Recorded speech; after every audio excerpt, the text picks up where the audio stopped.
What's up guys, welcome back to another video, and in this video I will show you how you can get your Nexlev referral link or your Nexlev affiliate link.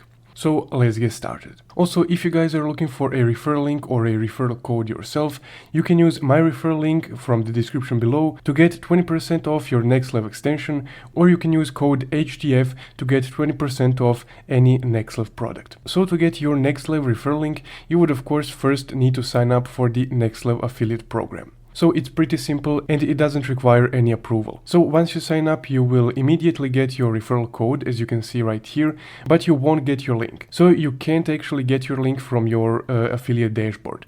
You will get your link via email after the first 2 weeks pass since you sign up for the Nexlev affiliate program. And as you can see, this is the email that you will receive. So this is your referral link, and from here you can just mark it and copy paste it. So to sum it all up, you would just need to wait 2 weeks to receive this referral link. Now that's guys how you can get your Nexlev referral link. If you found this video helpful, don't forget to leave a like and subscribe.